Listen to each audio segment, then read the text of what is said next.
The war within 11.1 Season 2 is upon us. There are 6 very important min-maxing things you must know, including the optimal Mythic Plus difficulty level you should be farming for gear and crest, to make sure you waste 0 time in gearing up your character quickly. I'll be using this amazing spreadsheet put together by Fisher. It's posted on the WoW Reddit. I'll also link in the description below. Full credits to him. This will serve as the basis for me to explain all the reasons behind the 6 recommendations I'm making to you. So let's begin. Everything is timestamped. So part 1. M0s is worth it in early Season 2. M0s in 11.1 is equivalent to item level 636, literally 3 eye levels lower than the BIS, best in slot for Season 1. And we all know that 3 eye levels is not a big deal at the start of the season, and M0 is a must-do if you are a returning player to Season 2 who didn't fully gear from the War Within Season 1 because you dropped out halfway, or maybe if you didn't play launch for the War Within. For players like that with freshly max leveled alts to gear, I strongly recommend you form a armor stack with your friends for M0 trading of loot in the first week. Say you are a druid. Look for other ladder wearers, do a M0 world tour, find 5 people who can commit to a certain time slot and to commit to finishing all 8 M0s. And if there's anyone that, let's say, have a M0 drop of a chest piece and then they encounter a second drop of a chest slot, that item can then be traded to the other ladder wearers in the group. And that works for every slot, of course. Hey, Channy, assuming you do thank your you world so much. tours, Thank you. it should get you pretty close to 630 plus. Now, a very quick note. In Season 2, M0s is now changed to a weekly lockout. If you played the War Within at the start of the season, it's a daily lockout. This has been confirmed by a blue post, as you see on the screen here. I will also link to that in the description. Now, even if you play Season 1 religiously and you are very close to 636 eye level or you're 630... Most of us are about that, right? If I had 4 people willing to funnel me, you think I'd be geared already? Well, you know, you just have to find that group and put that group together for sure. Plus, M0 is actually still a lot of value to you, especially in the first and second week. We all probably have some OP trinkets to farm for your spec in the Season 2 dungeons. And you see the end of dungeon loot for M0 actually grants 636 champion level 1 gear. Now, because this drops on the champion track and is color coded here, this 636 drop from M0 is actually a champion 1 track, and it can be upgraded all the way to 658 eye level by using carved crest and rune crest. And your question? That's what we should try. I should try and build a group, and the rule is they all have to give me gear. How about that? Will be, how do I get these upgrade crest? Very simple. In dungeons, you get carved crest from just M0s and rune crest from doing M+2 all the way to M+6. And here are the drops for the various crest. The only rule you need to know, if you deplete a keystone, you still get all these crest drops, but you deduct 4 crests from the total you see in where my mouse currently is for this column. You can also get your crest from doing the raids, LFR difficulty, normal, heroic, mythic, and these are the various types of crests you can get corresponding to the difficulty of the bosses. The last bosses always gives the more upgraded crest, as you can see. You can also get your crest from... What do you guys think you're going to be able to start with? Just thinking outside of the box, when you first get into 11.1, are you going to start with your mythic zeros? Are you going to try and, you know, what is your plan of attack? Are you going to follow this? Doing delves, but we'll talk more about those later. And so your mains can still benefit from getting those M0 trinkets at a champion track because you can upgrade it to 658. And on top of that, because you're already doing M0s, you're getting free carved crest anyway. This ensures you can upgrade from 636 to 645 without running into additional need to farm currencies. So I would still recommend it on your main. To put it into context... So we're going to go with zeros? Kind of like what Xantrell said. Whatever key you have left from Season 1, send it and see how it goes. And then other than that, start from the bottom. You know, see what you're going to be getting. So if we're going to be running Mythic Zeros, that gear already is going to be higher than anything that we're getting. 645 is better than any crafted item and better than any mythic item that you already have.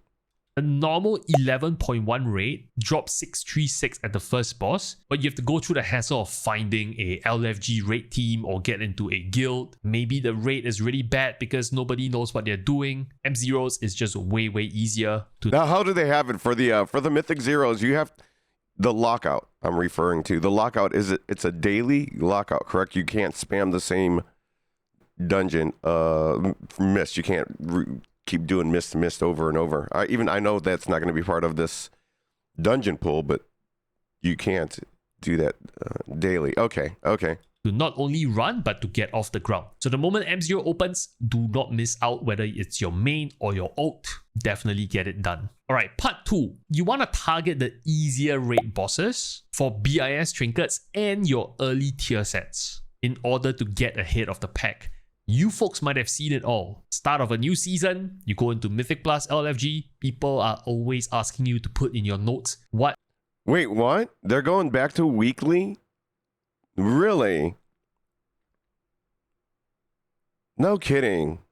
Tier piece bonuses you have, 2 piece, 4 piece, and they will even look up your armory to verify that. Yes, I know WoW Mythic Plus is sweaty and this is a downside. I get it. As long as the internet exists, people will do this. Do the easier raid bosses for a chance to get BIS trinkets or tier sets. It gets you ahead of the pack, and the way Mythic Plus works in the early season is if you can get ahead of the pack, your score itself will just open way more doors for you to get into keystones. So we'll start getting sparks off the bat, right? let's start with covering normal difficulty. Normal rates are generally very puggable on week 1, especially say the first half of the bosses, and its gear ranges from 636 to 645, with the exception of very rare gear. If you're super lucky, you might get a 652. What happens to the sparks that we have now? Do they get turned into some kind of currency? And I would say it's worth doing because you potentially get your BIS raid trinket at a champion level. Wow, again, you can then further upgrade that eventually to 658.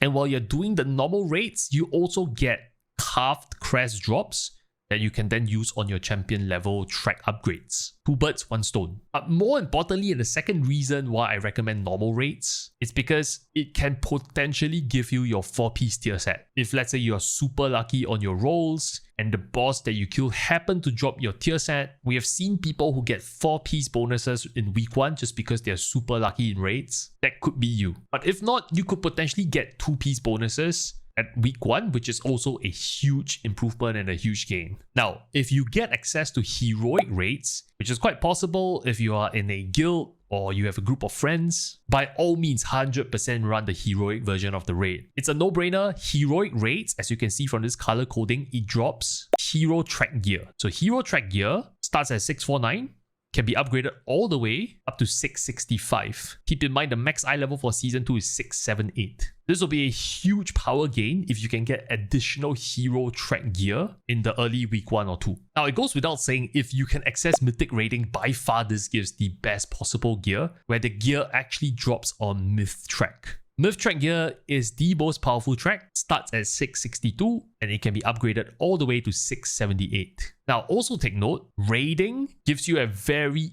easy source of crest drops and you'll be needing a lot of these. That's what I'll be doing. So that's why you need to, this is strictly my prerogative. You really need to look at what you're going to main.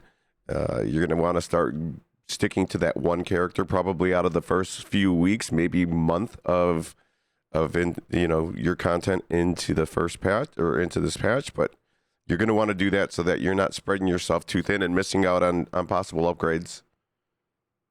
Then again, if you're a sweaty player, you could have your alts not far behind and be just knocking this game out. In the early season, so but you have to avoid burnout if you're going to do that, for sure. You have to avoid burnout. If you are getting very bad luck on your rolls, you still get guaranteed upgrade from Crest. Not to mention, you might luck out with the very rare drops. 678 from Mythic, 665 from Heroic, 652 from Normal, and all these very rare drops has a chance to come from Boss 5, 6, 7, and 8 of the raid. So the second half of the raid really. Alright, tip number 3. You should be farming Mythic Plus at the most efficient breakpoints for gear and crest. What do I mean? Blizzard has made a lot of changes to Season 2. I'm here to tell you what the important ones are and what that means for you when it comes to a gearing process. So they made all the very rare items come off of the last 4 bosses, 5, 6, 7, 8? Ouch. Blizzard have realized that in Season 1, people hated the fact that it was so hard to get the advanced currencies like the Gilded Crest. So they moved everything upwards in terms of being able to get access to crests at easier levels. Specifically, at a +2 onwards, it starts dropping Rune Crest, which is the second highest crest currency. This is down from the previous +4 of Season 1. Then, you get Gilded Crest as early as Mythic +7. That's the plus there. We'll be able to get gilded from 7s. So that is going to be an improvement. It previously was from a +8 in Season 1. On top of that, they made you gain more crest the higher the keystone goes.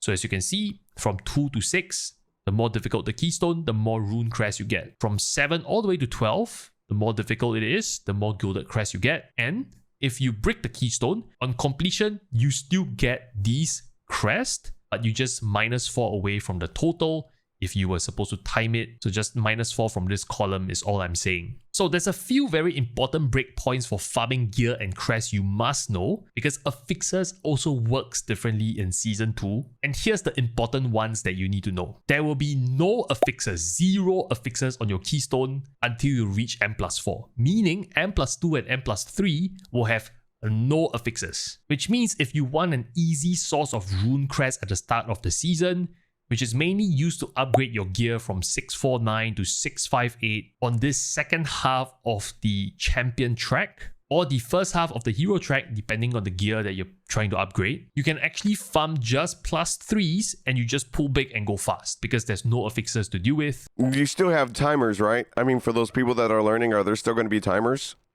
I know that 0 isn't going to have any, but 2 and 3 are going to have them, I believe.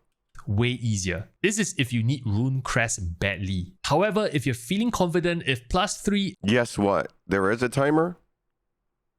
Any key has timer. 0 is not a key, so no timer. Okay. Is a joke to you, you should actually be farming +6 for rune crest. And why is that so? Because at +6, there's only the Xal'atath affixes, only a single affix. That rotating Xal'atath affix, which I won't go into in this video, but they're way better than the previous sanguine bolstering nonsense that we used to have back in those days. But yeah, the point is, you only get 1 affix at this keystone level. Why? Because it's only at a +7 does Tyrannical or Fortified comes in as the second affix. In Season 1, Tyrannical or Fortified started at +4.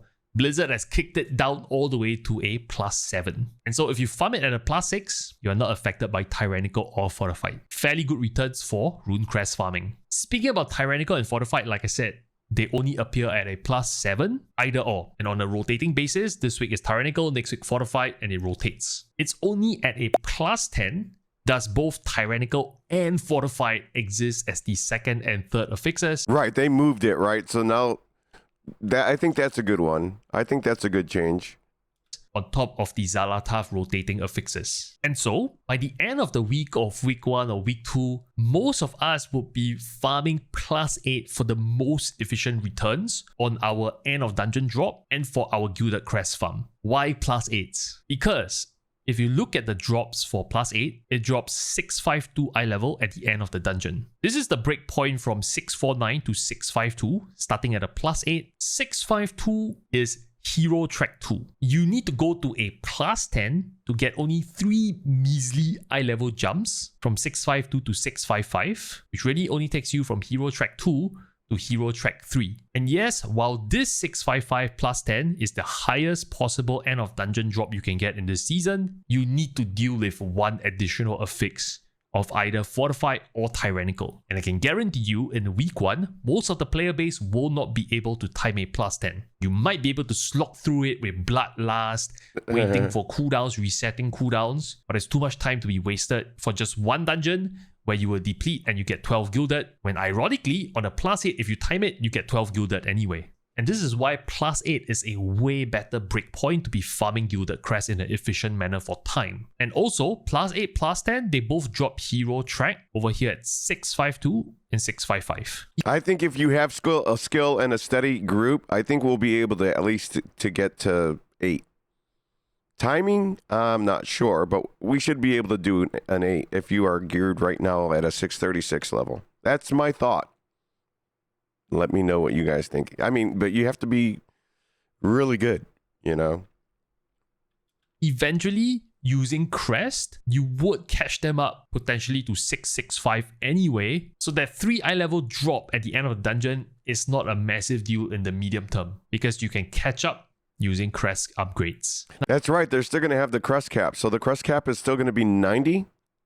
Now, at best, if you're feeling like 8s is so easy, you can farm 9s. 9s would still only drop 652 at the end of the dungeon, same as a plus 8, but it does give you 2 more Gilded Crest. In my opinion, it's not really worth it, because from a plus 8 to plus 9, the keystone also scales up in difficulty. But personal preference, I recommend plus 8s. I would only really recommend using your Gilded Crest for upgrades if you're certain that this piece is BIS for the season. For example, if it's a trinket or a weapon with the perfect secondaries, and you're so lucky to get a myth track, then yeah, by all means, send your Gilded Crest. Now, so far, I've talked about Mythic Plus all the way until plus 10. There's no changes at plus 11, but at plus 12, Challenger's Peril as an affix comes in, and it replaces the rotating Xal'atath's affixes. And so on a plus 12 and higher keystones, you only have Fortified, Tyrannical, and Challenger's Peril as the 3 affixes. Challenger's Peril, if you didn't play Season 1, is a 15-second death penalty every time someone dies in a dungeon, way heavier time penalty to the dungeon timer versus without Challenger's Peril. And so if your goal is to max out your vaults in terms of your weekly eye level vault rewards, you should stop at a plus 10. Because whether you do a plus 10, plus 11, plus 12 or higher,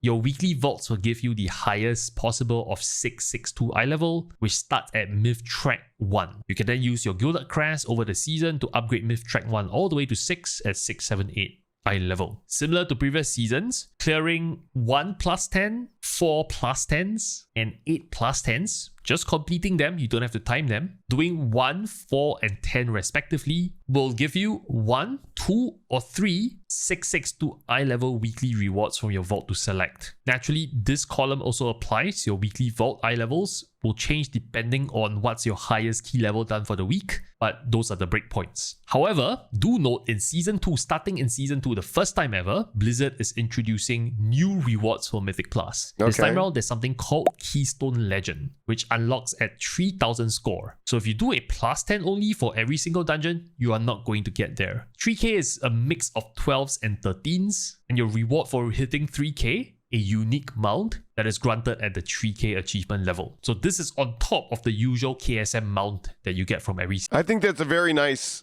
that they're doing that. They're giving you an incentive for those people that like to just push, and why not? I'm okay with that. I'm more than fine with that. Season. To make it easier and incentivize people to push beyond a 10, Blizzard have also introduced for the first time ever a dynamic key floor. Here's how it works. If you time all your dungeons in Season 2 at a plus 12, your keys will never deplete below a 12. If you time all the keystones at a plus 13 level, your keys will never deplete below a 13. And this pattern will continue for higher and higher key levels. Now, you probably heard that Mythic Plus was hard in Season 1, and that is true. But I've been It makes me laugh.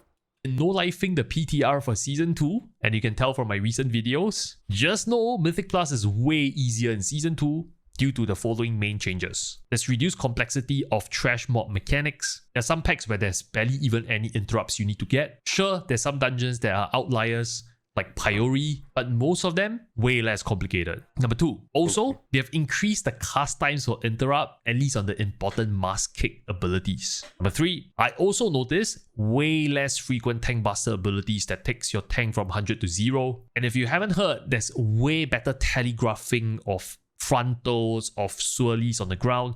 Swirlies actually are not swirlies anymore.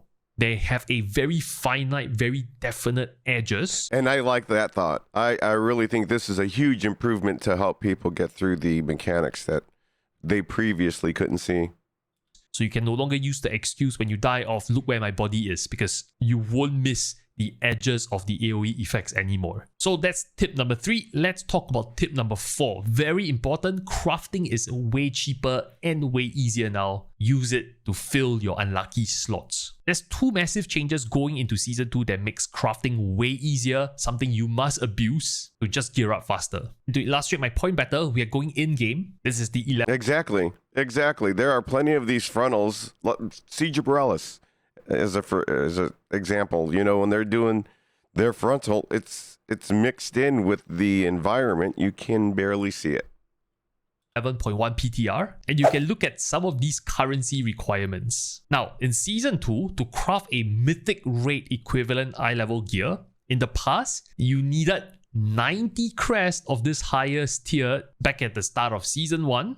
But for Season 2, you only need 60 crests, 60 Gilded Undermine crest, in order to craft up to 675 eye level gear, which is just 3 eye levels below the BIS for the season. And for many of us, this will represent a huge power spike in the early levels, in the early weeks of the season. I'm surprised that was even able to go live. You know, the color on color. I'm really surprised they were like their QC or Q.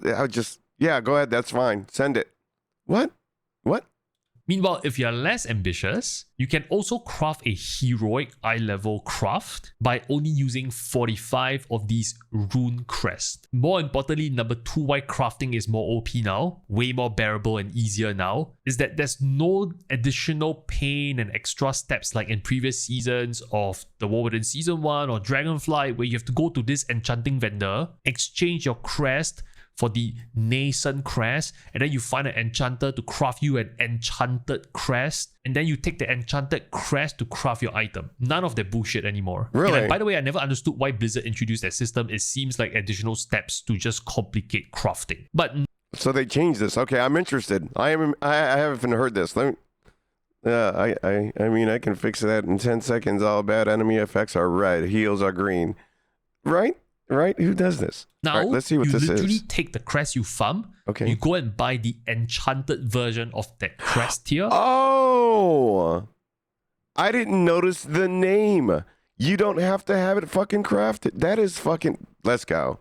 So no longer do you have to buy 100 storm dust, 15 gleaming shards, 2 refulgent crystals, and then spend, you're going to have to tip the guy. So for example, 60 Gilded Undermine crest gives me an enchanted Gilded Undermine crest, and I literally take this enchanted Gilded Undermine crest and plonk it into the crafting reagents window. Go. That's it. Just go. I no longer have to advertise for an enchanter or a scribe to help me craft the middle reagent. I like this. Yay, that's a win. That little bit right there, that's a win. That's all I'm saying. Mythic Plus players across the world now and who want to craft their gear are shouting words of joy.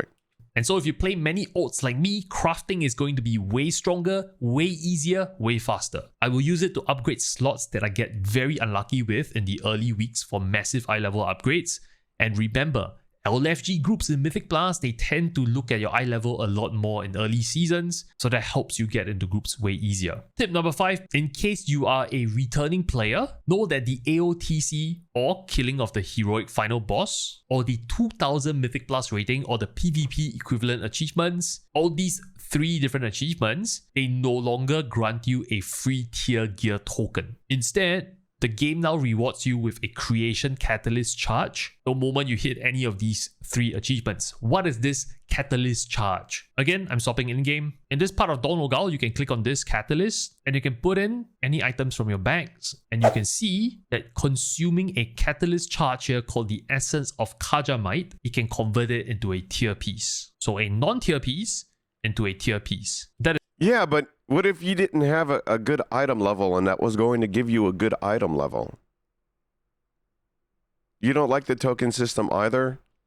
But what if you really were hoping that you'd get the higher item level?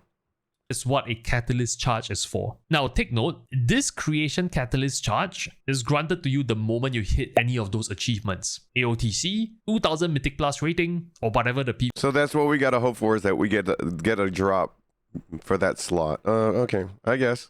PvP equivalent achievement is, I'm sorry, I don't know it offhand, not PvPer. The moment you hit any of these 3, you'll be granted an additional charger. You will see it updated in your user interface. Now take note, this creation catalyst is on top of the usual catalyst charge that Blizzard gives you once every 2 weeks. And like I said, it allows you to convert any non-tier helms, chests, legs, shoulders. The purchase item also could never have a third stat. Pro tip, catalyst 4 hero items you need, and then don't use any charges till you get myth track pieces. That's a thing. The glove pieces into a tier piece. You can also use it for non-tier slots. It will convert it to the raid equivalent drop, and sometimes that morphs your secondaries into something more optimal. But the point is, whatever you convert, it will follow the exact same eye level track, the exact same item level, as you can see, 655 to 655, hero to hero. Oh, well, here's the thing. Is it going... Okay, so let's say we get AOTC. You loot the boss or you kill the boss. We no longer have to worry about getting the token. We all in the raid group will get it. Is that or when you get KSM, everyone that's in getting KSM will get it? You are supposed to use the catalyst charge to supplement your tier piece farm early on, in case you get super unlucky with raiding. Here's my warning and my big recommendation. You want to hold on to your creation catalyst charge for as long as possible until you see how your gearing plays out in week 1 and week 2. Spend your creation catalyst charge only if you are certain you can get your 4-piece using your creation catalyst charges, or if somehow for your spec 2-piece is absolutely insane, then maybe it's worth spending a charge if you have a 1-piece tier set from somewhere already. Why this warning? Because early on in the season, it's always wiser to wait until the end of the week or after reset to open your vaults before you spend. Hey, Tiny T, thank you so much for the follow. Big currencies like your sparks or your catalyst charges, because you never know what upgrades you might get from your raid or your vault that week, and it totally sucks if you crafted or catalyzed a tier. Unless you're killing the final boss or getting the 2k rating in the first 2 weeks, it won't matter. Yeah, I don't see that happening for me. Piece only to have an improvement drop from raid or vaults. Moving on to tip number 6. Delves as a solo gearing process can really accelerate your gear progress in early. Yeah, that's dumb too, to waste it on a champion piece. But I don't see anybody really doing that. Weeks. Important changes for Season 2. Brand, your companion for Delves, can now tank. So you no longer have to tank those crazy heavy physical swings as a DPS or as a healer. You shouldn't struggle anymore. That was a problem of Season 1. They have also made Delves drop crests now, as you can see from this picture to the right. Although it's capped at 18 gilded crests maximum you can get from Delves every week. Rune crest also drops from tier 8 to tier 10 Delves, and Delvers maps are also buffed in drop rates. However, you're now limited to 1 Delver's Bounty map per week, and Delver's Bounty maps can be used at tier 4 Delves or higher. In case you want a recap of what these definition of... I'm not going to lie. This part here, you guys are going to have to really carry me on this one, because I have no clue. My brand is still 631, or 31, sorry. And I don't really even get into that content, ever.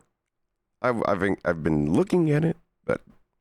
Bountiful Delves and Delver's Bounty are is written over here. But here's what you need to know. Delver's Bounty are basically the use, as you see from the asterisk, Delver's Bounty maps can only be used in Bountiful Delves. You see, but as somebody that wants to try and educate the community, Dark Guardian, I want to try and be able to say I've done the content with you guys or without you guys, and then be able to bring it back to everybody who might have an interest in that.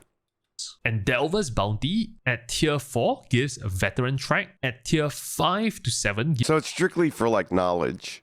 Gives champion track, and on higher tracks you actually get hero track gear, which starts at 649 eye level. So if you compare this to M0's, it's actually 13 eye levels higher. It's pretty worth it. Disclaimer, in the early parts of the season.